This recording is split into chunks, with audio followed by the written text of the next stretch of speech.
How's it going, everybody? Just wanted to do a quick video of our bait pond and goldfish pond, koi pond. But I actually made this with keeping my bait in mind. We can use it to store our tournament bait, whatever. We have some left over when we get back from fishing. I just wanted to have a way to keep that, and you don't have to do, you know, all this, but this is just kind of how we did it. And my new addition over there is my tournament holding tank. This is just kind of a temporary deal. But first we got the pump. You're gonna need a pretty strong pump. I think this was a 2200 gallon per hour pump. Got it at Harbor Freight, and we've got that flowing up here to our filter system. I've just been kind of adding to the filter as we go, but over here first it'll go through, this is a UV pressure filter. I think I got it off of eBay, but the UV light wasn't powerful enough. I started having a lot of algae issues, so what I did was add an external UV clarifier. The water will flow through that and then into our waterfall box. This is kind of how we got our waterfall set up here. We just added some rocks flowing down into the pond. But I've got the filter pads and the biological filter, which are kind of like the little balls that hold the beneficial bacteria, and that's what kind of establishes your pond.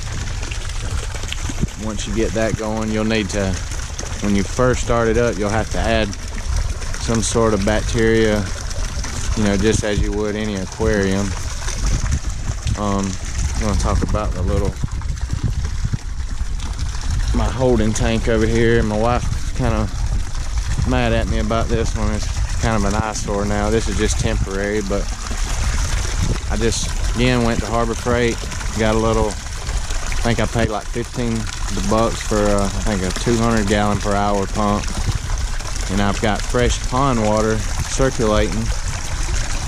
I kind of got this idea off of YouTube, I think, but it's going into this bucket, and I threw cut up some like air conditioning filters, put in there. That's just to get some of the debris and whatnot. You can add any kind of filtration, or you don't have to filter it at all. This is just something I did just to add a little more to it. You can put some activated carbon in there for the ammonia, and then I've got it flowing, just going back in the pond, creating a little more aeration there. And this is probably not something you'd want to do if you're going to be leaving your house for a while, in case something, you know, that gets blocked up and it drains your pond or something because it's not flowing back in, or, you know, something like that. But for now, I'm just using this to kind of store some bait. That way it's a little easier for me to get to. That's one problem I had with it. I almost built it a little too big to catch my bait out of it very easily. It's kind of a chore to get it back out. But this is just kind of a little run through of how we did our bait pond setup. And we've been wanting a goldfish pond, koi pond, something like that anyway. I've got some goldfish in here, a few perch, some brim, a couple small carp, and you can just feed them. I've got some goldfish flakes. They're not very picky. I'm gonna see if I can get them to come up here and eat a little bit. Sorry about that. Still a little bit in there. Let's see if we can. It's almost gotten dark out here.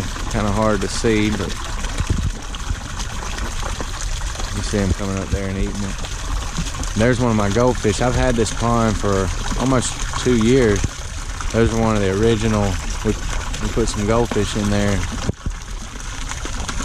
You can see they've gotten pretty big.